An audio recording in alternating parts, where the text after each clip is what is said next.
അവരുടെ മുഖത്തും വായരും ഈ വെള്ളമാണ് പോയത് സാർ. എന്ത് പ്രതിരോധ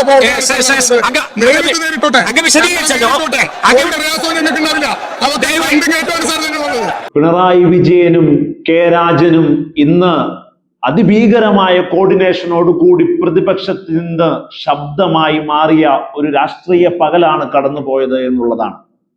ആഭ്യന്തരമന്ത്രിയോട് ഇന്ന് അവിടെ നടന്ന സംഘടനാതല പ്രതിഷേധം സെക്രട്ടേറിയറ്റിലേക്ക് മാർച്ചായി വന്നപ്പോ ചെളിവെള്ളമാണ് ജലപീരങ്കിയിൽ നിറച്ചൊഴിച്ച് ചീറ്റിയത് എന്നുള്ളതിന്റെ കൃത്യമായ സാമ്പിളുമായി പിണറായി എന്ന സഖാവ് നിയമസഭയിൽ.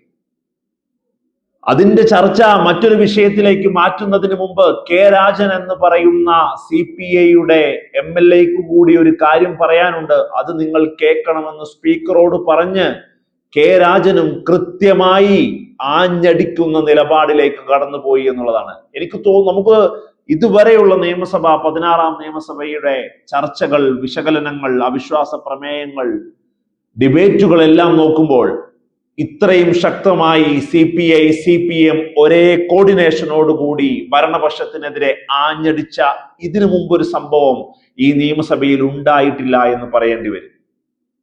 അതിൽ ആഭ്യന്തരമന്ത്രി രമേശ് ചെന്നിത്തല പറയുന്നുണ്ട്, ഞങ്ങൾ ജല അതോറിറ്റിയുടെ വെള്ളമാണ് അതിനകത്ത് ഉപയോഗിച്ചത്, അത് കൃത്യമായി ഞങ്ങൾ അങ്ങ് ഉപയോഗിച്ചു എന്നുള്ളതേ ഉള്ളൂ, സാമ്പിളിന് വേണ്ടി ലബോറട്ടറിയിലേക്ക് അത് അയച്ചിട്ടുണ്ട് എന്ന്. അതിന് മറുപടിയായി രാജൻ പറഞ്ഞ അതിഭീകരമായ അതിശക്തമായ ഒരു കാര്യമുണ്ട്. അവിടെ പങ്കെടുത്ത സ്ത്രീകളുടെ ചുരിദാറിന്റെ കളറ് പോലും മങ്ങുന്ന രീതിയിൽ ഇത്രയും ശക്തമായി ജലജന്യ രോഗങ്ങൾ പടർന്നു പിടിക്കുന്ന സമയത്ത് വസ്ത്രത്തിന്റെ കളറ് പോലും മാറിയിട്ട് അത് ഉപയോഗിക്കുന്ന പോലീസുകാർക്ക് മനസ്സിലായില്ല അതൊരു ചെളിവെള്ളമാണ്, ഏതെങ്കിലും ഒരു തോട്ടിൽ നിന്ന് പിടിച്ചുകൊണ്ടുവന്ന മലിനജലമാണ് എന്ന് മനസ്സിലാക്കാനുള്ള സാമാന്യ ബുദ്ധിയില്ല. അതിന് ലബോറട്ടറിയിലേക്ക് അയച്ച് അതിൽ അമീബിക് മസ്തിഷ്ക ജ്വരത്തിന്റെ ബാക്ടീരിയയാണോ, കോളറ പരത്തുന്ന ബാക്ടീരിയയാണോ, അതല്ലെങ്കിൽ മറ്റേതെങ്കിലും പകർച്ചവ്യാധി പരത്തുന്ന ബാക്ടീരിയയാണോ എന്ന് എന്തറിയാൻ? അവിടെ കൂടിയ സ്ത്രീകളുടെ, ജനങ്ങളുടെ ദേഹത്തേക്ക് മുഴുവനും ആ വെള്ളം വീഴുമ്പോൾ പടർന്നു പന്തലിച്ചു പോകുന്നത് കളർ വ്യത്യാസമാണ്, ചെളി കളറിലേക്ക് മാറുകയാണ്. ജലപീരങ്കി ഉപയോഗിക്കുന്നത് സാധാരണ സംഭവമാണ്. ബാരിക്കേഡുകളിലേക്ക് കടന്നു കയറാൻ ശ്രമിക്കുമ്പോൾ ജലപീരങ്കി ഉപയോഗിക്കും.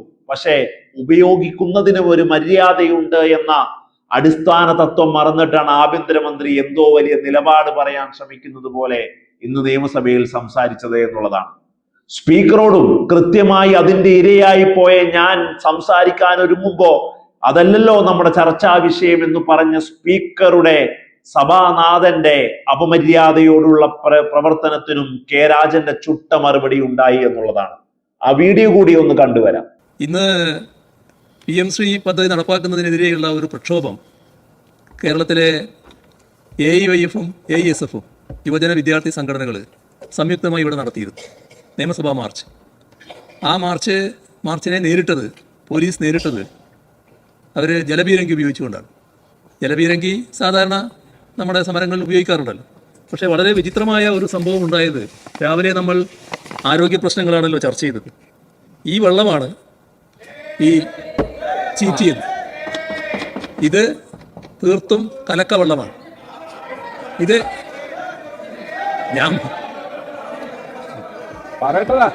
നമ്മുടെ പുതിയ ആൾക്കാർക്ക് അറിയില്ല. ഞാൻ പറയേണ്ടത് ഞാൻ പറഞ്ഞു തീർക്കുമല്ലോ. ഞാൻ പറയട്ടെ, നിങ്ങൾ എന്തിനാ വേവലാതിപ്പെടുന്നു? മറുപടി പറയേണ്ടവർ അവിടെ ഇരിക്കുന്നില്ലേ, അവർ പറഞ്ഞോളൂല്ലോ. ഇത് കലക്ക വെള്ളമാണ്, ഏതോ തോട്ടിൽ നിന്നെടുത്ത വെള്ളമായിരിക്കും. ഇവിടെ സാർ രാവിലെ നമ്മൾ അതിഗുരുതരമായ ആരോഗ്യ പ്രശ്നങ്ങളാണ് ചർച്ച ചെയ്തത്. ഇത് അമീബിക് മസ്തിഷ്ക ജ്വരമടക്കം ഉണ്ടാക്കാൻ പറ്റുന്ന തരത്തിലുള്ള വെള്ളമായിരിക്കും. അത് ആ വെള്ളം ചീറ്റിച്ച് കഴിഞ്ഞപ്പോഴാണ് അങ്ങ് ഈ പറഞ്ഞതുപോലൊരു സംഭവം ഉണ്ടാകും. ഒന്നിൽ പഴയ കാലത്ത് ഈ ടാങ്കറിൽ ഉണ്ടായിരുന്ന അഴുക്കാണോ എന്ന് അറിയില്ല. ഏതായാലും ഈ വെള്ളം കണ്ടാമിനേറ്റഡ് ആണെന്ന് അങ്ങ് പറഞ്ഞത് ശരിയാണ്. അപ്പം ഞാനത് പരിശോധിക്കാൻ വേണ്ടി കമ്മീഷണർ പോലീസിനോട് ആവശ്യപ്പെട്ടിട്ടുണ്ട്. ആ വെള്ളം ലബോറട്ടറിയിലേക്ക് അയച്ചിരിക്കുകയാണ്. ഈ സഭ നടക്കുമ്പോ ഒരു സാമാജികന് നേരെ അങ്ങനെയൊന്നും ഉണ്ടായാൽ എന്റെ അഭിപ്രായം ഒന്ന് കേൾക്കാൻ അങ്ങ് അവസരം തരുമെന്ന് ഞാൻ പ്രതീക്ഷിച്ചു. അത്രേ ഉള്ളൂ. ഒരു ജനാധിപത്യമാണ് സാർ, ഒരു ജനാധിപത്യമാണ്. AIYF-ഉം AISF-ഉം ഇന്ന് സംഘടിപ്പിച്ച നിയമസഭാ മാർച്ചിൽ 2 തവണ ജലപീരങ്കി പ്രയോഗിച്ചതിന് ശേഷമാണ് സാർ അതിന്റെ ഉദ്ഘാടകൻ എന്ന നിലയിൽ ഞാൻ അവിടെ എത്തുന്നത്. ഞാൻ അവിടെയുള്ള പോലീസുകാരോട് അവരെല്ലാം പിന്നെ ഏതെല്ലാം വിധത്തിൽ കാര്യങ്ങൾ സംസാരിച്ചാണ് ഞാൻ അവിടെ ചെല്ലുന്നത്. സാർ, ഞാൻ നേരത്തെ പറഞ്ഞതുപോലെ, ബഹുമാനപ്പെട്ട പ്രതിപക്ഷ നേതാവ് പറഞ്ഞതുപോലെ, ഞാൻ ഉദ്ഘാടനം കഴിഞ്ഞ് ഞാൻ അവിടെ നിൽക്കുമ്പോഴാണ് മൂന്നാമത്തെ അവിടെ ജലപീരങ്കി പ്രയോഗിക്കുന്നത്. ജലപീരങ്കി വന്നുകൊണ്ടൊന്നും പേടിക്കാനില്ല സാർ. ജലപീരങ്കി പ്രയോഗിക്കാം, ടിയർ ഗ്യാസ് പ്രയോഗിക്കാം, സ്മോക്ക് ബോംബ് പ്രയോഗിക്കാം, വെടിവെക്കാം. അതൊന്നും പേടിക്കുന്നവരല്ല സാർ ഞങ്ങള്. പക്ഷേ ഈ വിധത്തിൽ ഒരു കലക്കുവെള്ളം അടിക്കുമ്പോ പെൺകുട്ടികൾ ഉൾപ്പെടെ അവിടെ നിന്നവരുടെ ചുരിദാർ ഉൾപ്പെടെ കളർ മാറി അവരുടെ മുഖത്തും വായിലും ഈ വെള്ളമാണ് പോയത് സാർ. എന്ത് പ്രതിരോധ നേരിട്ടോട്ടെ, പ്രയാസം ഞങ്ങൾക്ക് ഉണ്ടാവില്ല. അതൊക്കെ സാർ ഞങ്ങളുള്ളത്.